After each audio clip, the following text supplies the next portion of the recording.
Oh, yet. Andy, are we ready to go, Andy?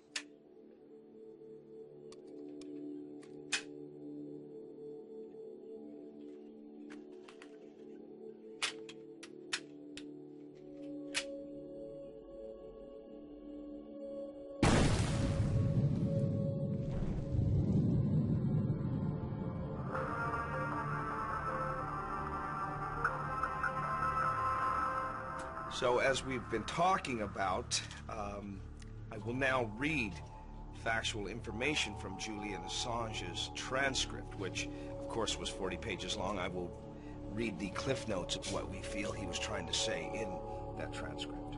The entire history of ideas, all the ideas that we have access to, our knowledge about the world, defines the parameters under which we all act in a rational way.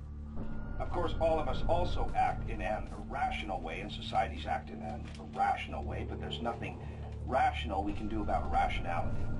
Our ability as rational actors to shape our destiny is limited to our rational actions, and our rational reactions are based on what we know about the world.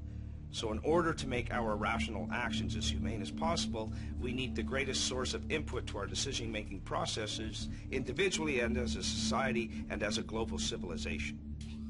There are three types of history. By history, I mean something that is not 2,000 years old. By history, I mean all that we know, including the history of last week. Number one, history, which has an ongoing industrial subsidy, that is how to make concrete, how to make windows, how to make pumps, etc. That seems to be dry and boring to most people, but is actually the most important information in the world. That is how to harvest a crop, how to make metal, and so on. Now, there's the second type of history, which does not have a curator, but is not under threat. So that is the information that has been produced by industrial bases that are no longer profitable. So those include the books that have gone out of print, for example.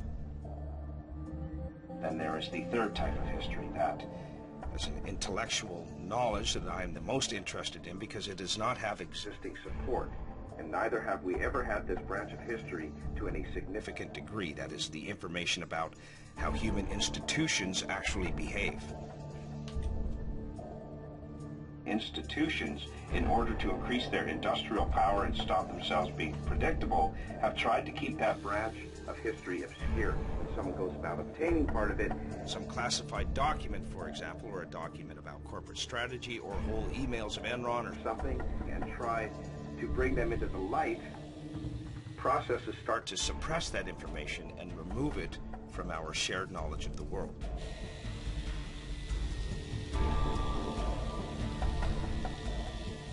So this particular branch is interesting to me, and the other two we already have. This one we do not have. And when we look at all the political theories about how the world should be or should not be, and what action should be taken or should not be taken to push the world in one direction or another, we should ask, under what information are these political theories based on?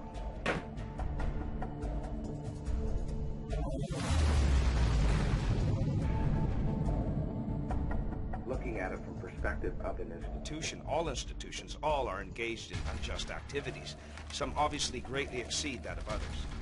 So when trying to find the information that will likely lead to a state of enhanced justice, we look for that information which the institution does not want released.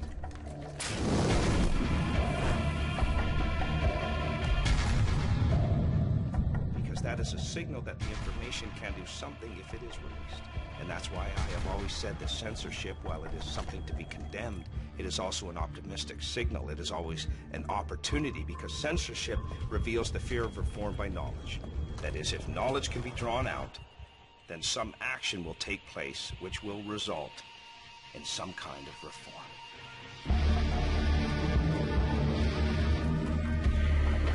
Film stars and white stockbrokers who use speed and cocaine and ecstasy every day get thrown in jail. Why? Because you are above the law. If you are rich. You watch Spielberg's Lincoln movie and you actually think the Civil War happened to free the slaves, so the billionaire Spielberg makes you even dumber.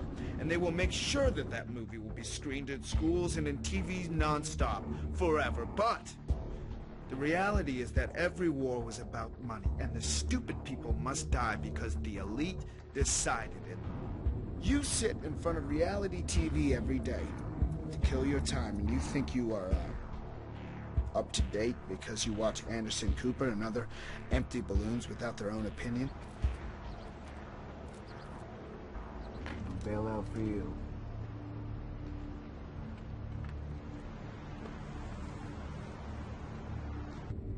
How you look doesn't matter. Brands don't matter. Drugs don't matter. This is all created to keep you stupid. The free press, TV, Hollywood movies, schools, universities, and religion are all opium for the masses, as Karl Marx would say. I want to make you wake up and change. Reports of a multiple shooting near the Dingo Hall at Fur and 8. Possible suspect wearing a black helmet and face mask seen driving away in a gray Honda. All units respond with caution. Andy, how long have I been #1 anchor in this city? Assholes. Job, they don't get me the information I asked for. You'd get these awards without me, huh? Do you think you'd get that award? No.